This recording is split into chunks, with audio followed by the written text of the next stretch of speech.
Good evening. Welcome.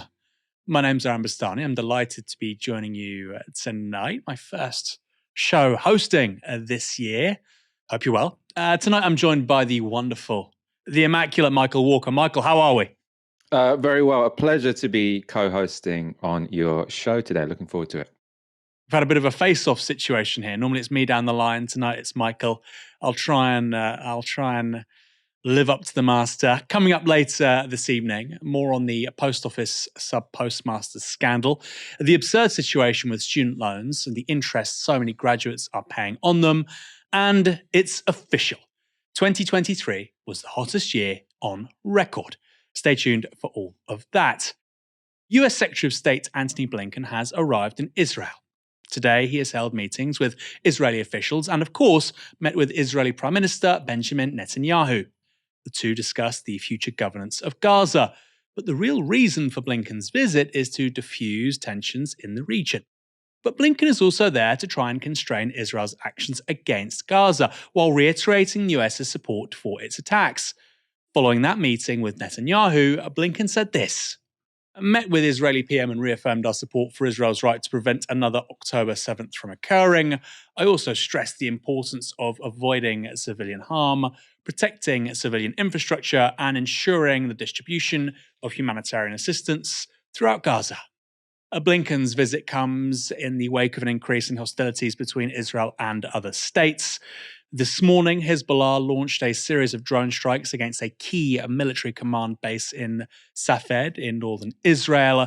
And shortly afterwards, Israel launched an attack inside Lebanon, killing 2 Hezbollah fighters in Gandourieh, a village around 10 kilometers from the Israeli border. That follows Israel's assassination of a Hezbollah commander in Lebanon yesterday, as well as senior Hamas leader Salah al-Aruri last week. Speaking to Al Jazeera, Mohammed al-Mazri of the Doha Institute for Graduate Studies said this about the situation: "I think right now there's significant disagreement inside Israel's military establishment to what extent they want to go into an all-out war. What we know is Benjamin Netanyahu would like to see something more expansive. That would be more advantageous to his own political ambitions. Israel right now is going to continue and try and provoke Hezbollah, and the ball is really in Hezbollah's court as to what they do next. It's got to be a very difficult calculation. Hezbollah won't look good, like it has much deterrence, if it doesn't respond forcefully." Israel is also reported to have carried out a series of deadly strikes in Syria, targeting people, infrastructure, and transport, allegedly involved in the transit of weapons from Iran to Hezbollah. Israel has long targeted Iran-linked targets in Syria, but sources, including a Syrian military intelligence commander and officer, said that Israel has shifted its strategy, conducting frequent strikes against bigger targets in Syria. Reuters reports this. The commander in the regional alliance and 2 additional sources familiar with Hezbollah's thinking said Israel had abandoned the unspoken rules of the game that previously characterized its strikes in Syria and seemed no longer cautious about inflicting heavy casualties on Hezbollah there. This is how that commander described Israeli raids on arms transfers handled by Hezbollah before October 7th. "They used to fire warning shots. They'd hit near the truck. Our guys would get out of the truck and then they'd hit the truck. Now that's over. Israel is now unleashing deadlier, more frequent air raids against Iranian arms transfers and air defense systems in Syria. They bomb everyone directly. They bomb to kill." Israel has killed 19 Hezbollah fighters in Syria in the last 3 months, more than double the number for the rest of 2023 combined. In that period, it's also killed 130 Hezbollah fighters in Lebanon. Over the weekend, Hezbollah leader Hassan Nasrallah delivered a televised speech. In an indication of how Hezbollah is seeing the conflict spreading, he said this: "We had a formula before the October 7th Aqsa flood operation. If they killed any of our brothers in Syria, we would respond on the Lebanon front, which was calm. Practically, this formula's conditions have changed. Why? Because the whole front is lit up now." Israel's bombardments in Syria have also killed members of the Iranian Revolutionary Guard, the elite branch of Iran's military. 2 guards were killed in early December, and in late December, a high-profile senior advisor to the guards was killed in Damascus. Blinken's visit also comes as Israel prepares to defend itself against charges of genocidal acts in Gaza. On Thursday, South Africa will bring a case against the country in the International Court of Justice. That case came up in Blinken's meeting with Israeli President Isaac Herzog earlier today. A proceeding will start in the International Court of Justice in The Hague, whereby South Africa has sued Israel for supposedly genocide. There's nothing more atrocious and preposterous than this claim. Actually, our enemies, the Hamas, in their charter, call for the destruction and annihilation of the State of Israel, the only nation state of the Jewish people. The Convention Against Genocide was enacted by the international community following the worst atrocities of humankind, the Shoah, the Holocaust, which was aimed specifically against the Jews, the Jewish people, in order to eliminate the Jewish race, the Jewish people. In Hamas's charter, it's almost identical in many, many ways. And here, with the hypocrisy of South Africa, we will be there at the International Court of Justice and will present proudly our case of using self-defense under our most inherent right under international humanitarian law, where we are doing our utmost under extremely complicated circumstances on the ground to make sure that there will be no unintended consequences and no civilian casualties.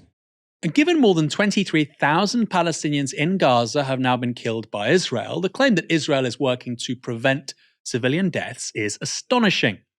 And yet Blinken just nods along. Also trying to defend Israel against accusations of war crimes today was British Foreign Secretary David Cameron, who was left squirming before Parliament's Foreign Affairs Committee when this happened. About 2 or 3 minutes ago, in answer a reply to the chair, you said, and I quote, "One of the things we'd like the Israelis to do is switch the water back on." Now, that says that they turned it off.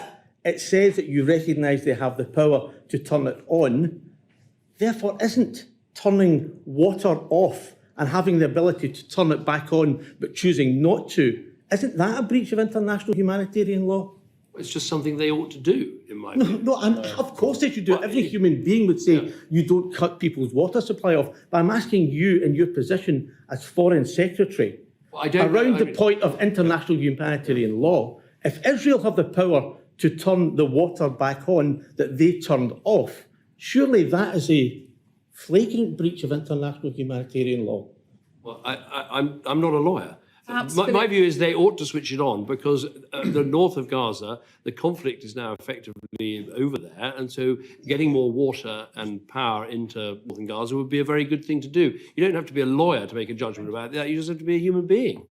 And in a separate exchange with committee chair Alicia Kearns, Cameron revealed just how differently the UK government is treating Israel.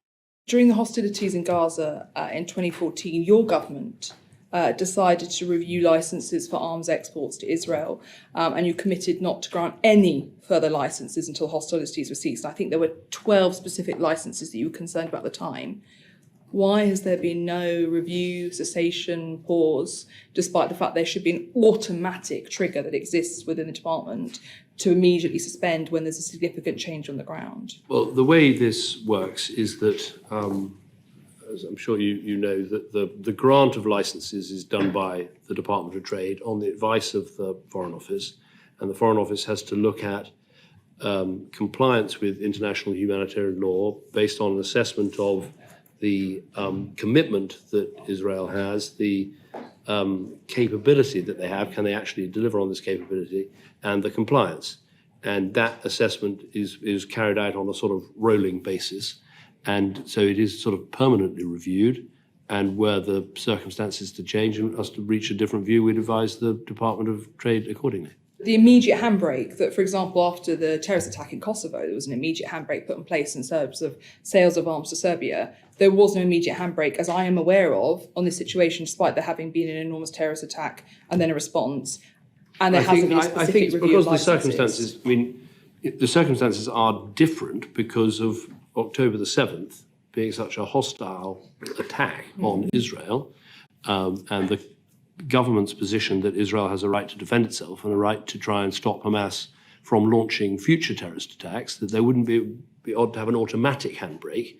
What you have to do is assess on an ongoing basis, which is what we're doing. Israel has a full right to defend itself in international humanitarian law, but the British government has a duty to ensure that its export licenses are for arms exports are as accurate as they can be. So you are not aware of any review within the system formally. Rolling basis, the point of a rolling basis that you have the emergency handbrake for when it's needed.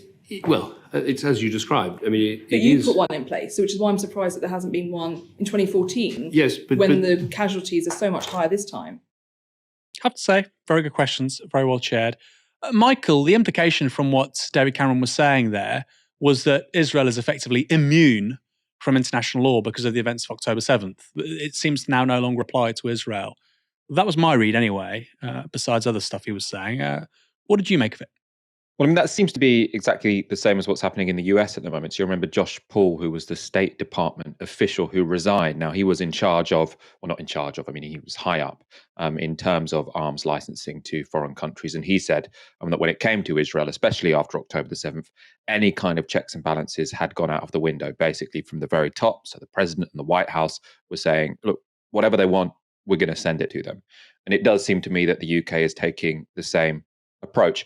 And this is what I find most frustrating about Western politicians. So both American presidents, I mean, they've all basically done the same thing, and UK prime ministers, they've all basically done the same thing, which is to say, we are opposed to Israel's illegal actions, their ongoing occupation, their expansion of settlements in the West Bank. And in this case, they say we're opposed to them turning off the water, we're opposed to them bombing hospitals, et cetera, et cetera, et cetera. I mean, Joe Biden actually just outright justified that. But you will hear them sort of pay lip service to the idea of limiting and minimizing civilian casualties. But then what do? They go out of their way to give them all the capacity to continue carrying out their war crimes and don't impose any consequences whatsoever when Israel do, publicly, the US is saying, please don't kill civilians. Israel, do it. Publicly, Britain and America have been saying for a long time, please don't expand settlements in the West Bank. Israel, do it. Privately, what do? We continue selling them the weapons, we continue trading them, we continue giving them diplomatic support in the UN and elsewhere. That's both a moral travesty when it comes to the Palestinians, the human rights of Palestinians, also very, very risky. So at the start of this segment, Aaron, you were talking about the possibility for this war expanding. And this is both terrifying and also completely bizarre that this is being supported by the US and the UK, because there is only one country in the Middle East right now that wants this to grow into a wider war. And that's Israel. Now, they have 3 reasons why they might want that to happen. So one, I think they can get away with more in Gaza the more they escalate. So I think they have this attitude that, yes, it might be against international law to sort of expel everyone from Gaza, maybe not officially. You sort of make life just unlivable and then say, oh, they left of their own accord, even though you bomb their houses. They think that that's going to be easier to do under the cover of a regional war. Also, they've wanted for a while now to sort of push Hezbollah back in Lebanon. They think that the current conflict will maybe give them the opportunity to do that. And ultimately, Israel has been very keen to draw the United States into a war with Iran for a very, very long time. And that's because they're terrified of Iran gaining nuclear capabilities, not because there's a serious possibility that Iran would bomb Tel Aviv, but because if Iran gets nuclear capabilities, then they'll have a stronger deterrent about Israel trying to get their way in the Middle East. So you've got a very dangerous situation where Israel seems to want expansion. No one else does. So Hezbollah are terrified of expanding this war. 2006 war that they were engaged with in Israel didn't really go well for the Lebanese people. It didn't go well for the Israeli army either, by the way. But that put them under pressure in Lebanon. Iran doesn't, I mean, they're not going to come out very well by a war in Israel. They might not have complete defeat, but they're obviously going to take huge, huge casualties. We'll probably end up with state failure, something a bit like post-Iraq 2003. So no one else wants it. But they're in this sort of bind because they've said, we are the defenders of Palestinians. They've said, if Israel crosses these red lines, we will get involved.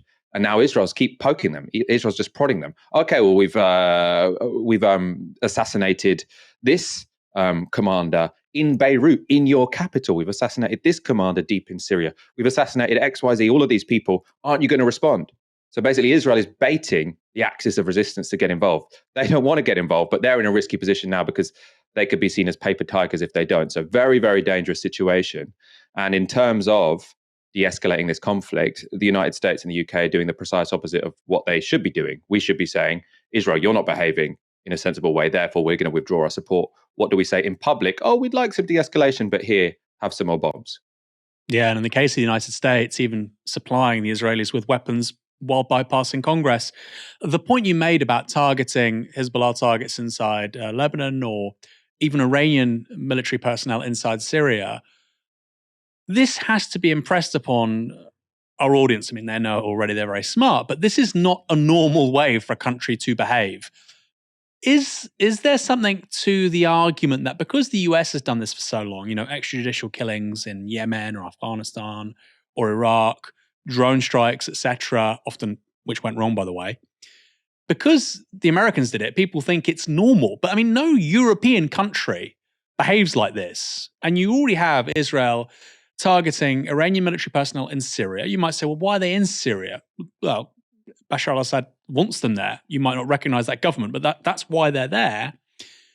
And I have to ask the question, really, at what point do you stop striking Revolutionary Guard officers in Syria and start striking them in Iran, which is, of course, what, the US came very close to with Qasem Soleimani, although, of course, that wasn't in mainland Iran. I think that was in Iraq at the time.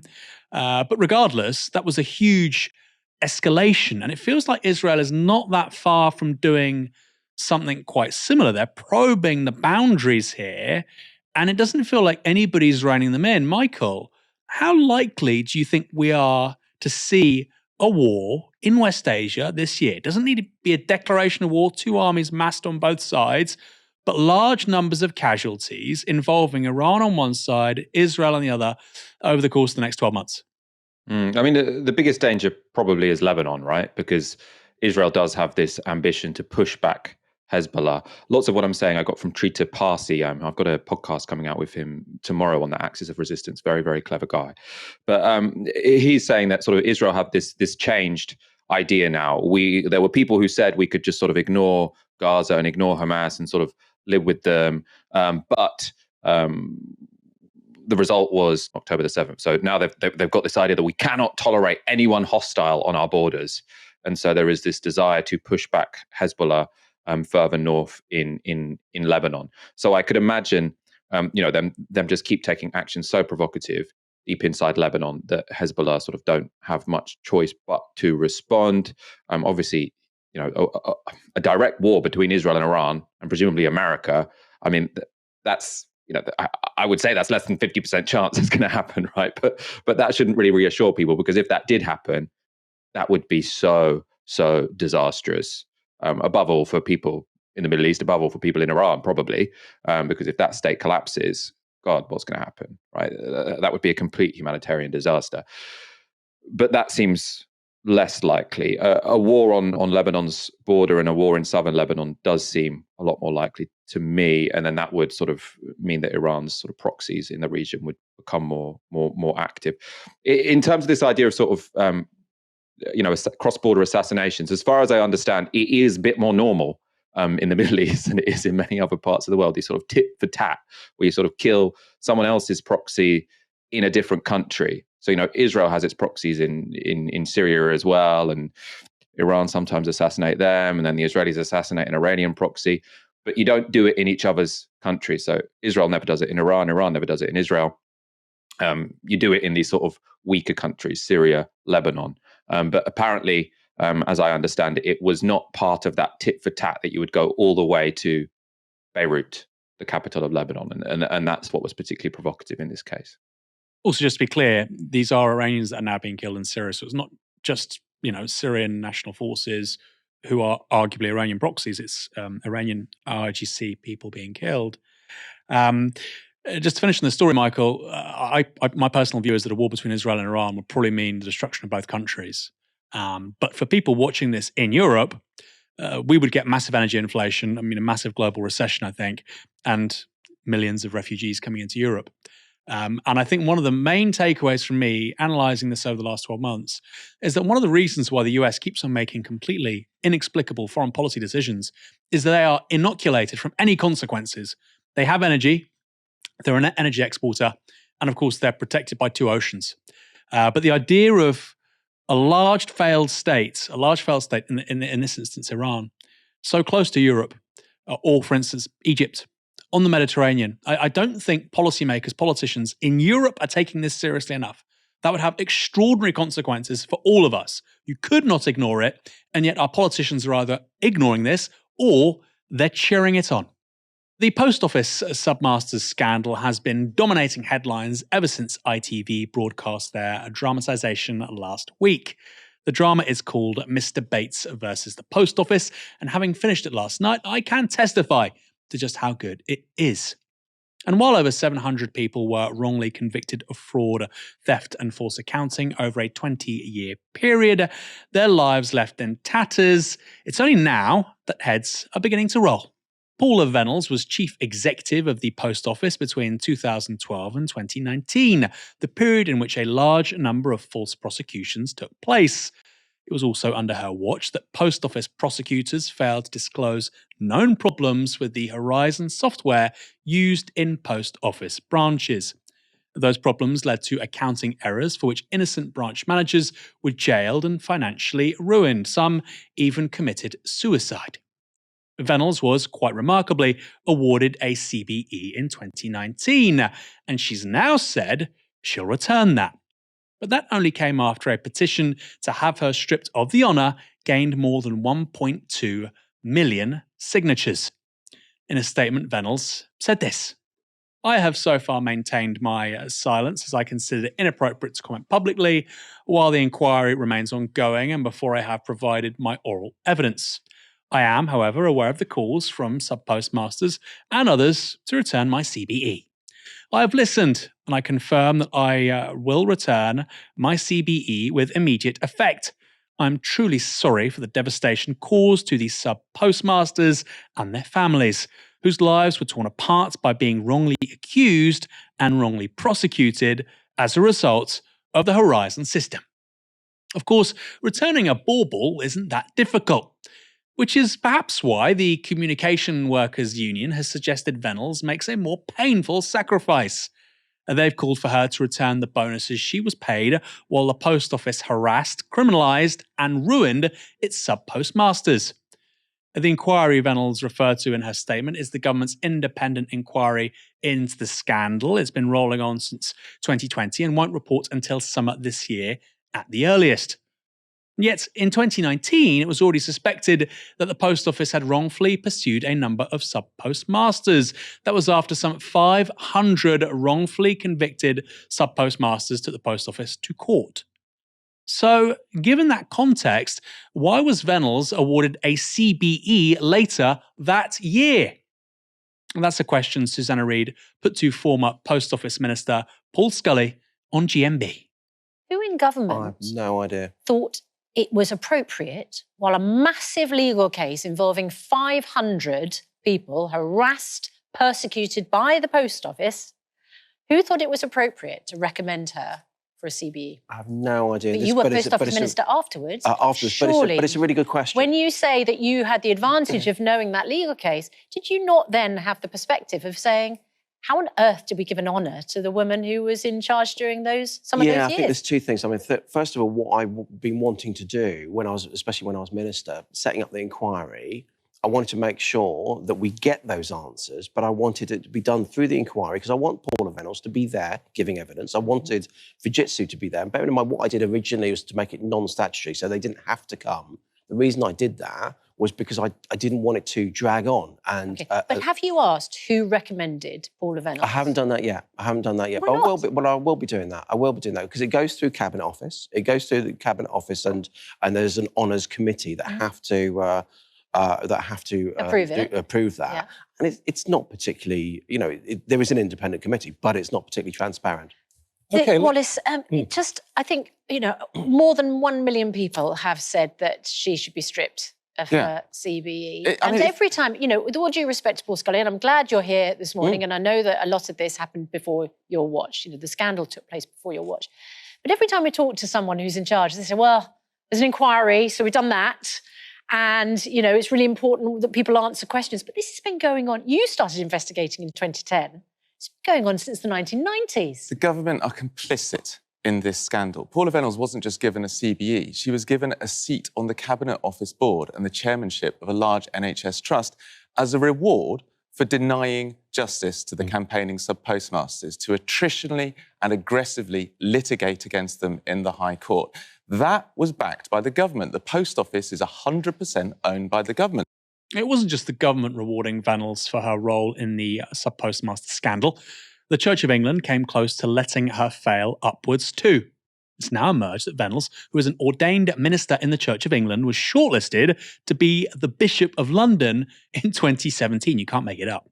According to sources who spoke to the Times newspaper, she was indeed the preferred candidate of Justin Welby, the Archbishop of Canterbury. Now, someone likely to be breathing a sigh of relief while attention is focused on Paula Venables is Lib Dem leader Ed Davey. And that's because he was Postal Affairs Minister in the coalition government between 2010 and 2012. During that time, someone hoping to meet with Mr. Davey was this man, Alan Bates. He is a former sub-postmaster who was falsely blamed by the Post Office for apparent missing funds in his branch. He also led the decade-long campaign for justice for the wrongly accused sub-postmasters. But in 2010, Ed Davey initially refused to meet with Bates to discuss the scandal. And later that year, Davey and Bates did meet, but Davey still failed to tackle Post Office bosses. Speaking to Sky News about the scandal, he explained why. I wish I'd known then what we all know now. The Post Office was lying on an industrial scale to me and other ministers. And when I met Alan Bates and listened to his concerns, I put those concerns to the officials in my department, to the Post Office, to the National Federation of Postmasters. And it's clear they all were lying to me. And my heart goes out to all those people. We need to make sure their convictions are overturned, and we need to make sure they are fairly compensated and quickly. My heart goes out to them. I didn't do anything when it mattered, but my heart goes out to them. It's a bit like people that won't give nurses and doctors a pay rise, but they'll give them claps. You can't pay your mortgage with claps or people giving their heart to you. It doesn't mean anything.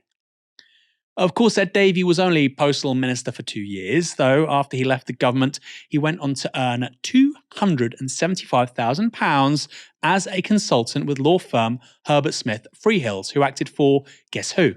The Post Office. Ed Davey was followed as postal minister by another Lib Dem, Joe Swinson, who backed the Post Office too. But it's the Tories, not the Lib Dems, who've been in power for the last 13 years. On GMB, Work and Pensions Minister Mel Stride was asked about their record on the scandal. The government is the sole shareholder in the Post Office. You effectively run the Post Office. You're responsible for it. Hundreds and hundreds of these people, innocent people, were being prosecuted on the basis of, as David Davis, colleague of yours, said, a single lie. How come the government didn't notice? You were asleep on duty, weren't you?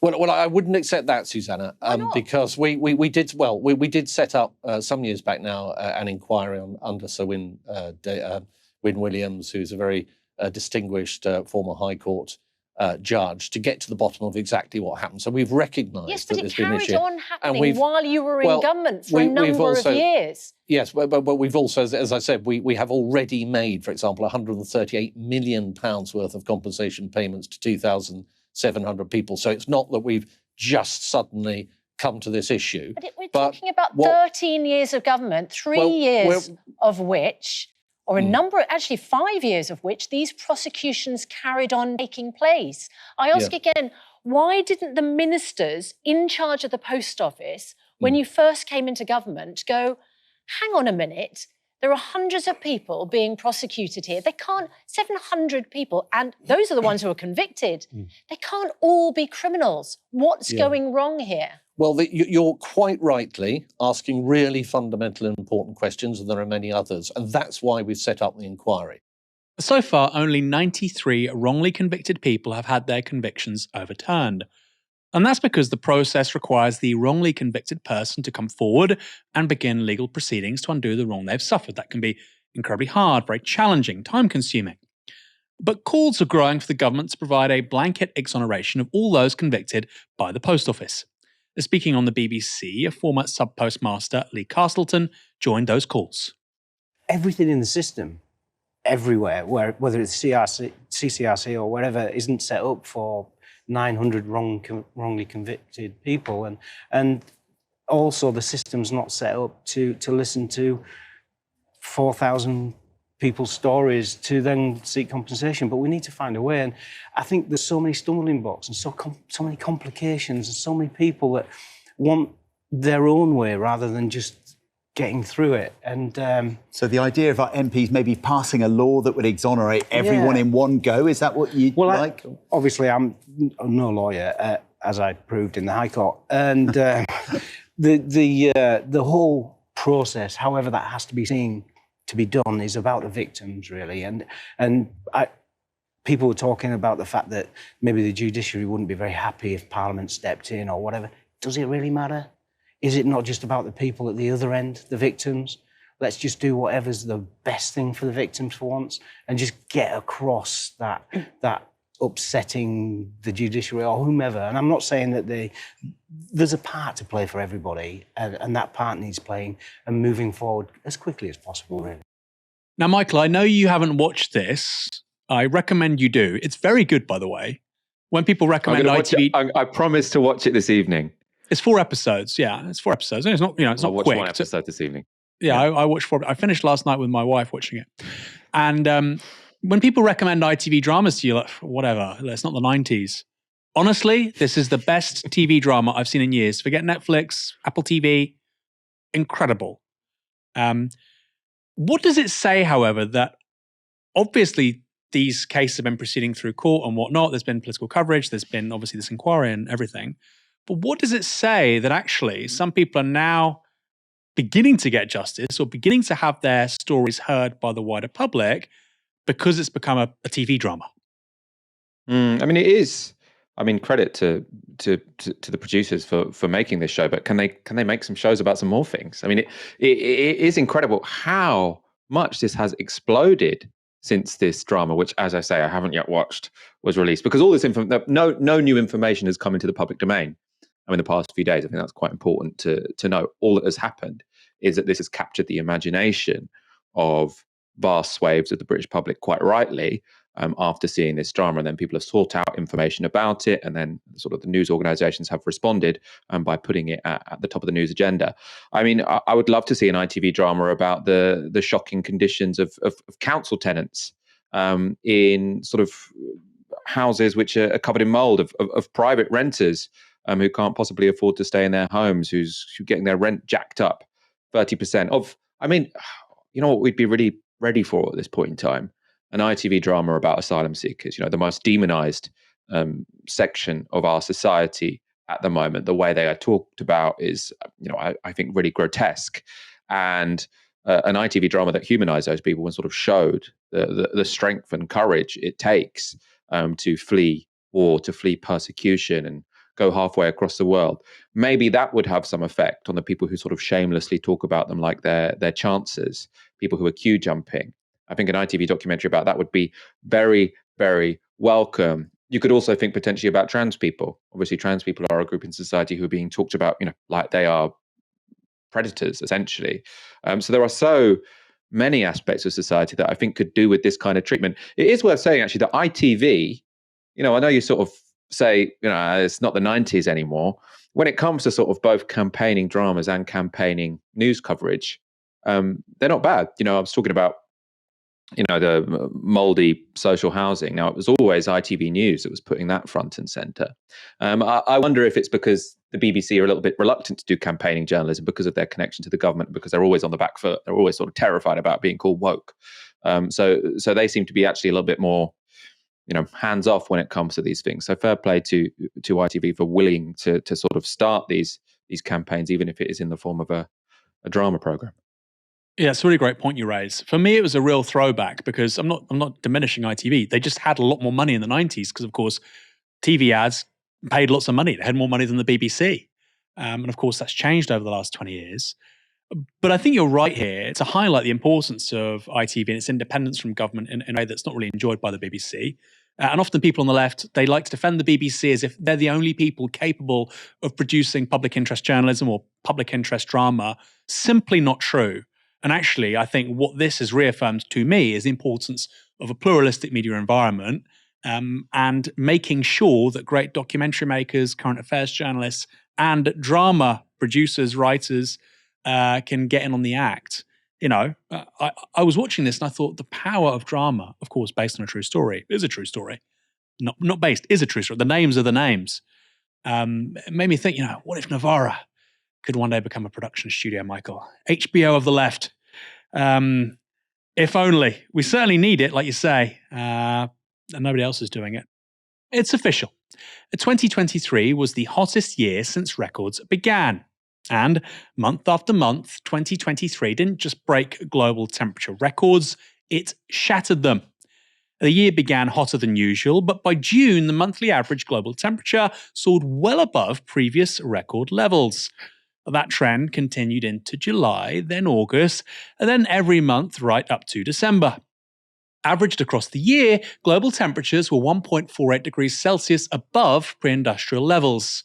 According to the 2015 Paris Climate Agreement, countries should limit global temperature rises to 2 degrees Celsius, but aim to keep it under 1.5 degrees. But climate researchers agree that at the present rate of greenhouse gas emissions, principally carbon dioxide, the climate goal will fast become unachievable. And it's widely agreed by climate scientists that greenhouse gas emissions are largely to blame for the record heat we've seen last year. The El Niño weather system, which raises global temperatures, may also have played a part, though scientists have pointed that it didn't begin until the middle of the year.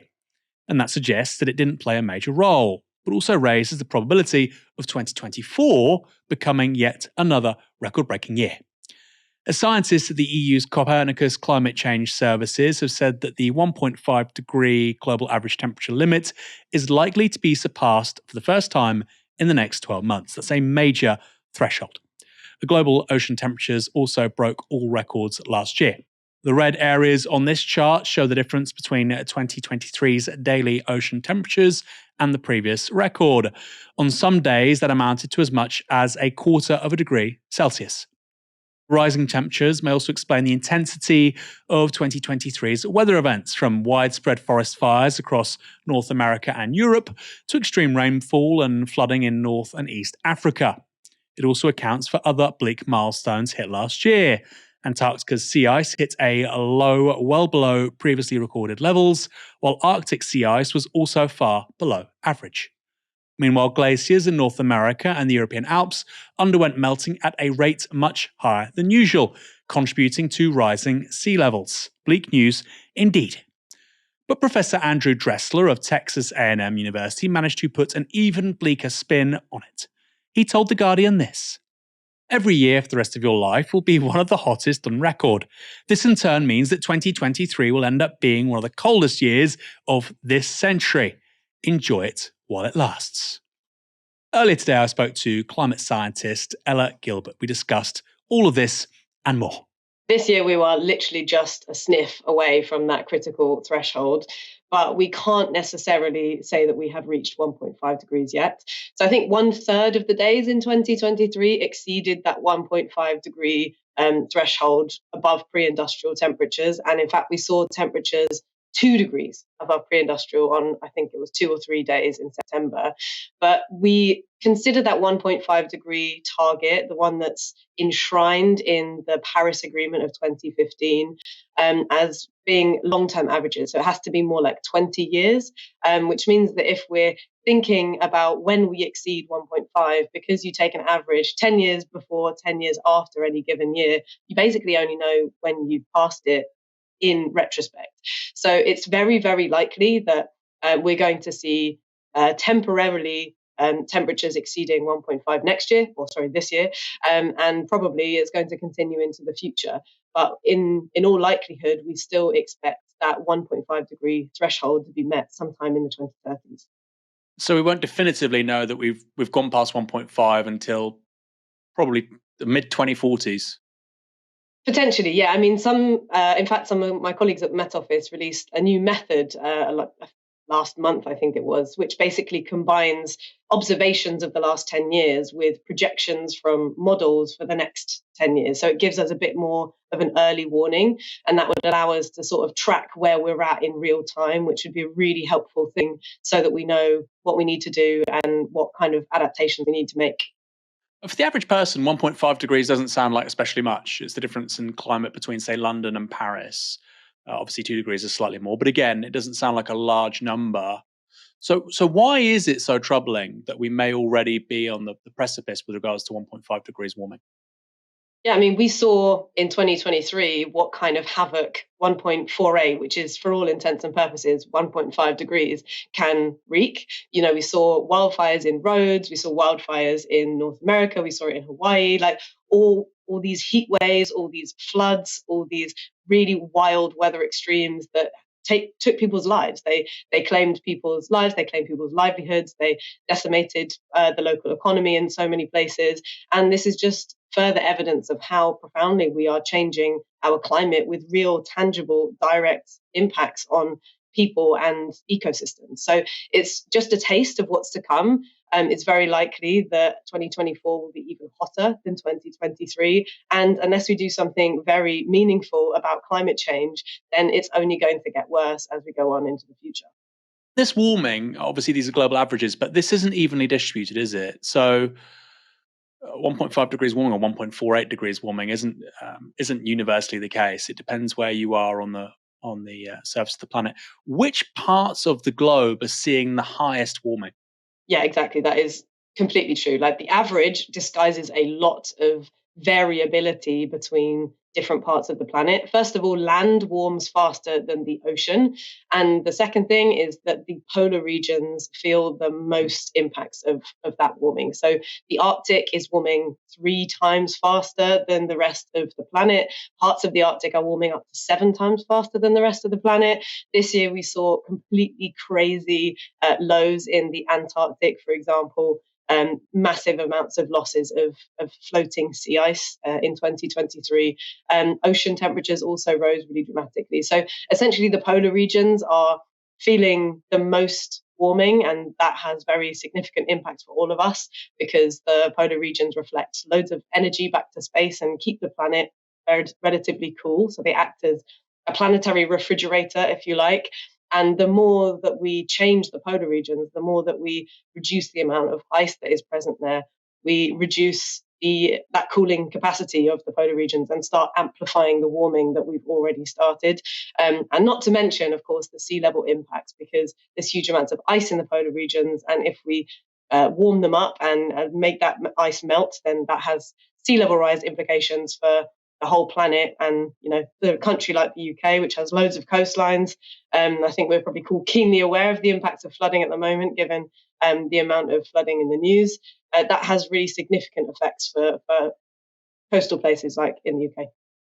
And it's not just rising sea levels when it comes to oceans, it's also the fact that they're getting warmer, as you hinted at. What does that mean? Again, to the layperson, a 1.5 degree or a 2 degree change in the temperatures of the ocean doesn't sound like very much. These are quite small numbers on a human scale. But 2 degrees warming does something quite significant to our planet's oceans, doesn't it?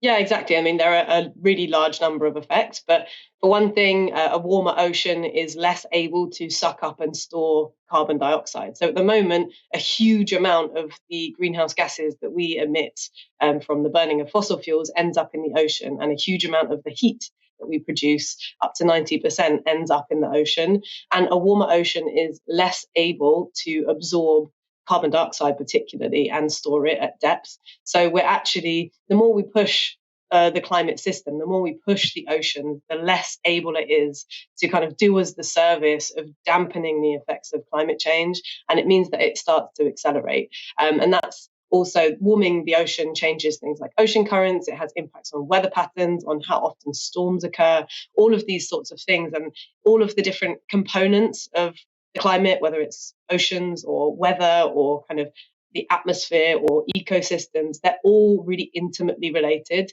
So even though it sounds like a really small number, 1.5 or 2 degrees, actually every fraction of a degree makes a very big difference.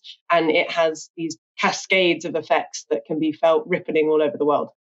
Speaking of cascades, this is something that was remarked upon, 10, 15, 20 years ago, that we are looking at a bunch of feedbacks, although we don't quite know how quickly, 1.5 and then 2, but then 2 could lead to 3 to 4 to 5, etc.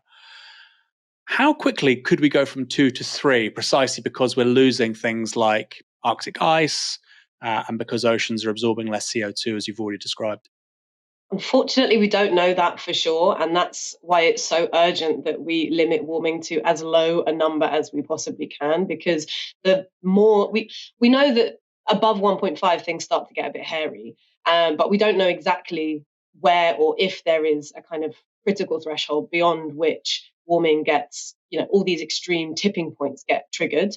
But every single increment of warming above that kind of quote unquote safe level increases the risk. So if we are at 1.5, we are much less likely to trigger those really dramatic, really long-term, irreversible changes than if we allow our warming to reach 3 degrees or so, which is kind of what we're on track for at the moment. So we don't know exactly, and tipping points and cascades of effects are something that are really a hot topic in research at the moment.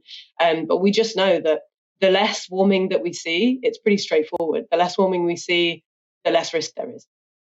Well, that was me speaking to Ella Gilbert earlier today. She is brilliant. Always enjoy what she has to say. It was the first time I've spoken to her for Novara, often with Michael, but really, really excellent stuff. There is a very strange story, which I think highlights the madness of what's going on right now with climate change. Arctic ice from Greenland is now being shipped to parts of the Middle East, because apparently it has less bubbles. So the ice in your margarita in Dubai will come from Greenland. The background to that is, of course, that of the 100 cities most at risk from climate change, 99 are in Asia. 99. You might not believe that. You might think, well, there's New York, there's London. I mean, they have money to build infrastructure. Of the 100 cities most at risk, 99 are in Asia. Jakarta is literally sinking very quickly, by the way. The same with Shanghai. You have all that risk posed by climate change in Asia, and we are seeing Arctic ice go from Greenland to the UAE. Crazy. How Britain finances university tuition has dramatically changed over the last 25 years. We went from grants to loans, fees, and student debt. Then the fees went up 300%, as did the terms of people's student loans. And yet, despite all that, it now seems the government is losing money on loans even when they're paid back in full.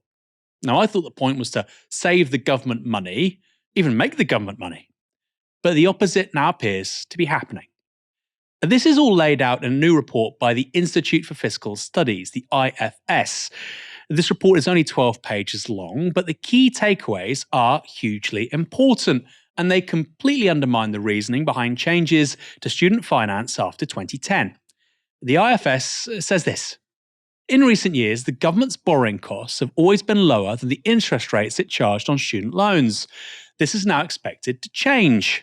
Yields on gilts, government bonds, have risen substantially over the past 2 years and are now higher than expected RPI, retail prices index inflation. That's one kind of inflation, which will determine the interest rate on newly issued student loans.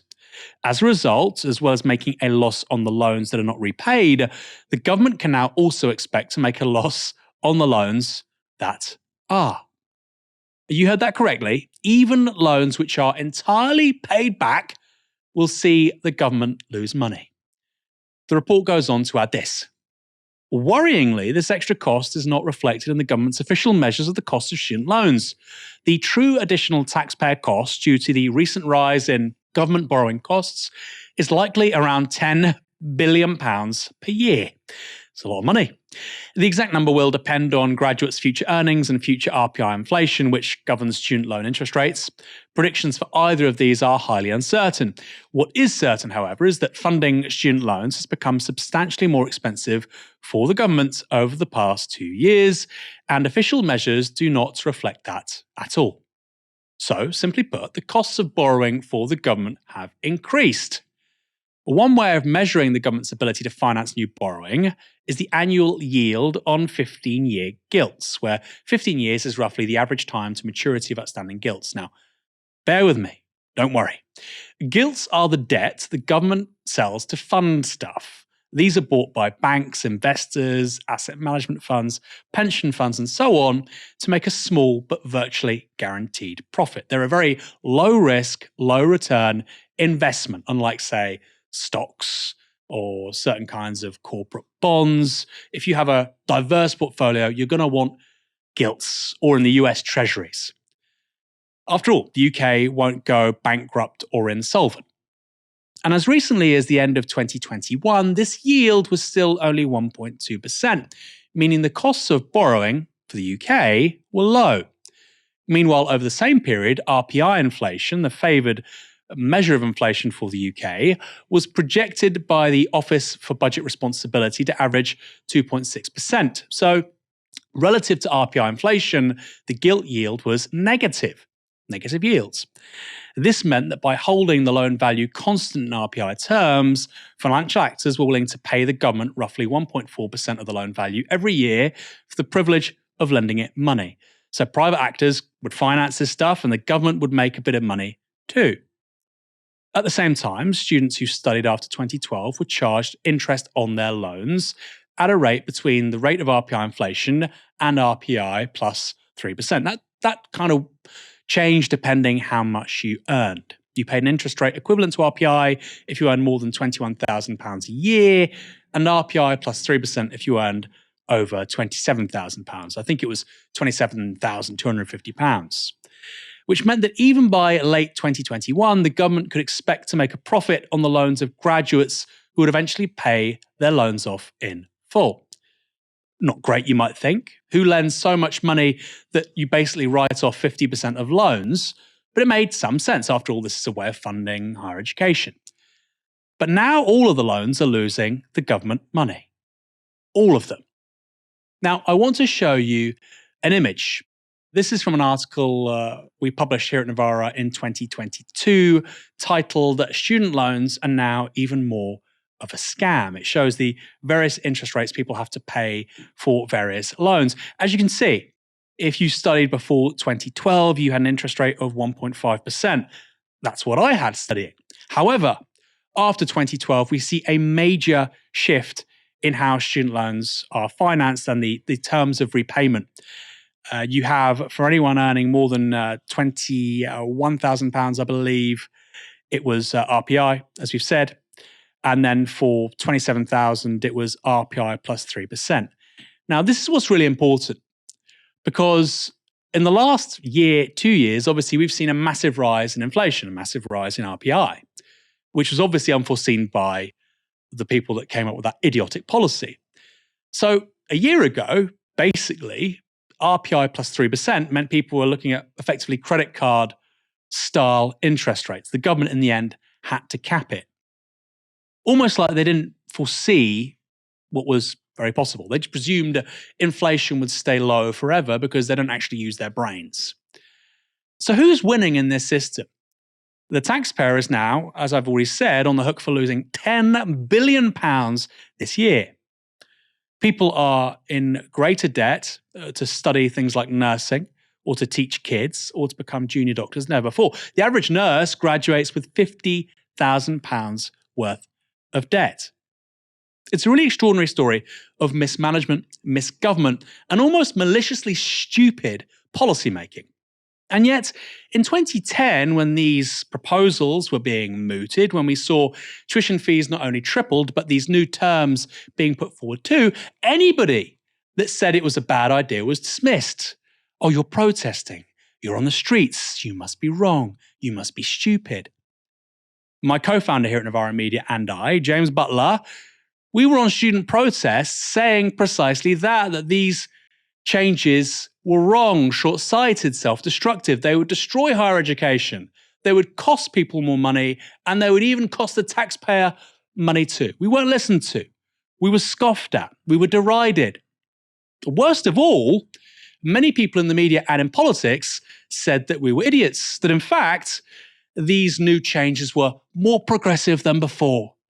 Apparently, somebody paying a huge amount of a loan back with an interest rate of 10% rather than 1.5%. Apparently, if you're earning £30,000 a year as a nurse, and those are the change terms of your loan repayment, apparently that's progressive. I don't know how many degrees you need to think that, but apparently lots of smart people in the media and in politics were saying that. They have been decisively proven wrong. But I'll finish with this.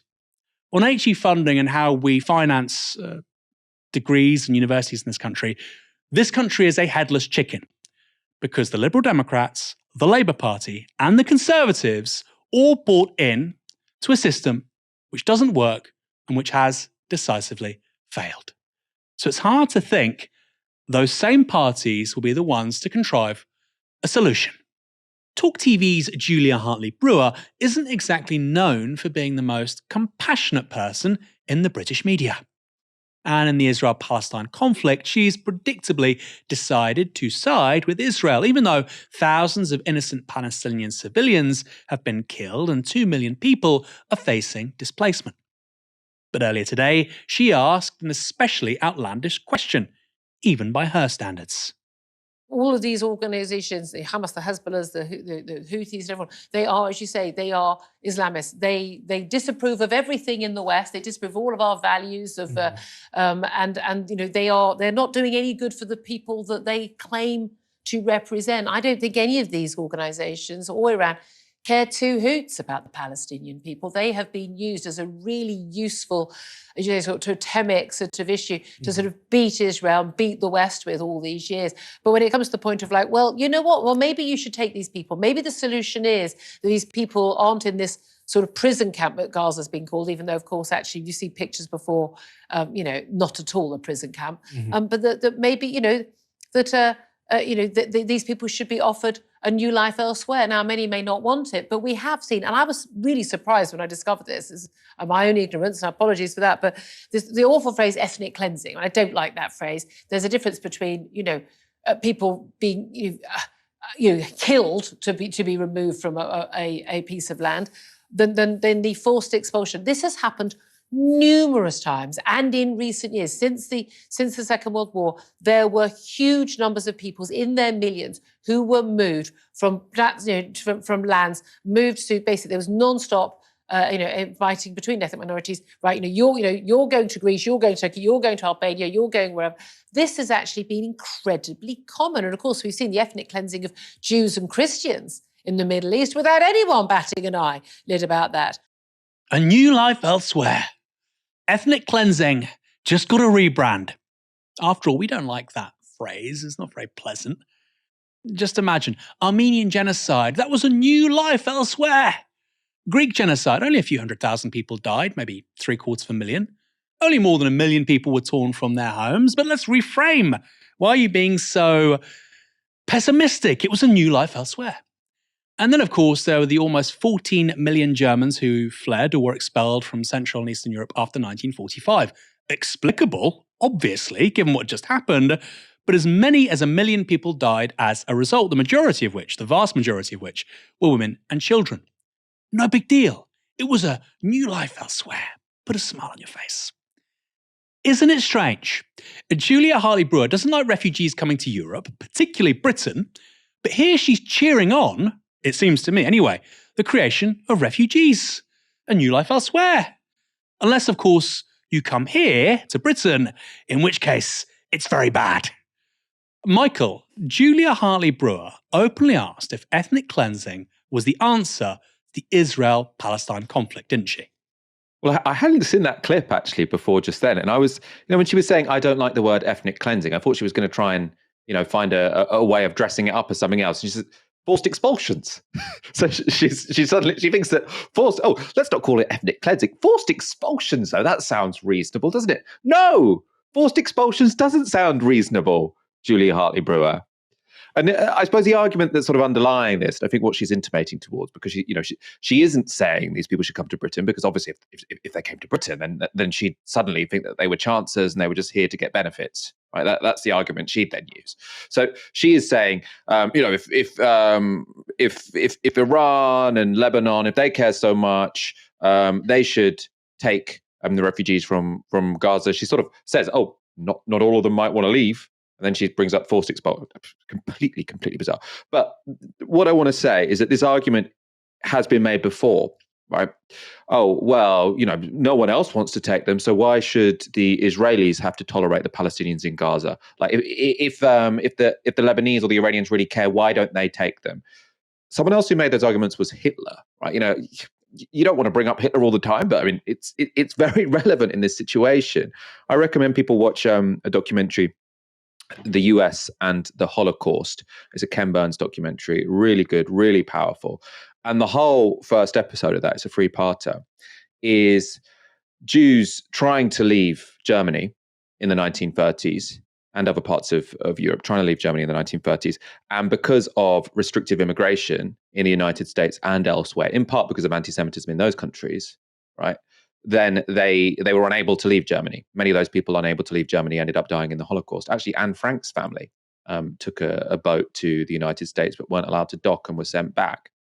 And Hitler used that as an argument. Well, you don't want to take these Jews either. Look, it's no one wants to take these people. You can't say you've got the moral high ground. I don't want them in Germany, but you don't want them in America.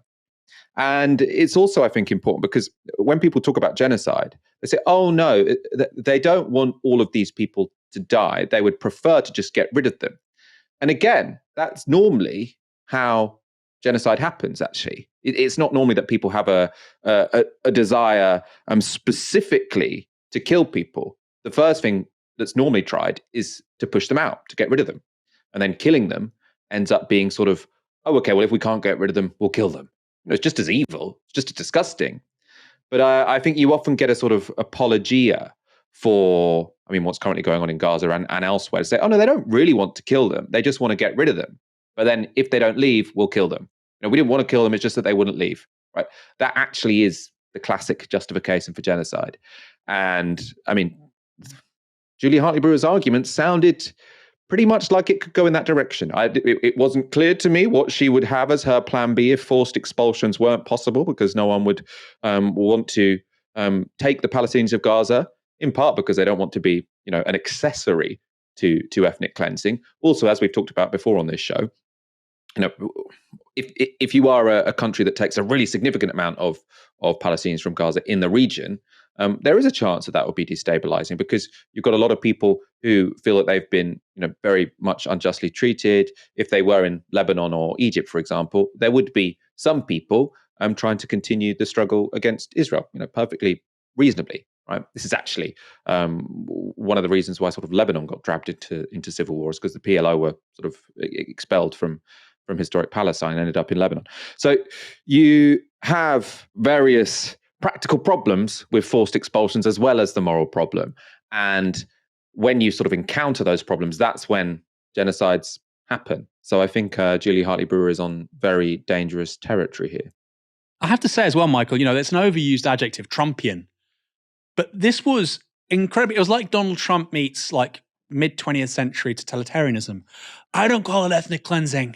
I call it searching for new life elsewhere. Like, can you believe, can you hear yourself? I like to reframe it. It's like the ultimate, it's like an estate agent trying to sell you a wheelie bin and saying it's a studio flat. Like, it's just, you're living in an alternative reality. This is on British television, by the way. This is a broadcast TV. And you have people saying, oh my God, the fake news on YouTube and kids listening to stuff on TikTok. Okay. Michael, thanks for joining me this evening on our odyssey through the idiocy of British politics and media. Thanks for having me on. And thanks to all of you for tuning in. We'll be back tomorrow. For now, you've been watching Novara Media. Good night.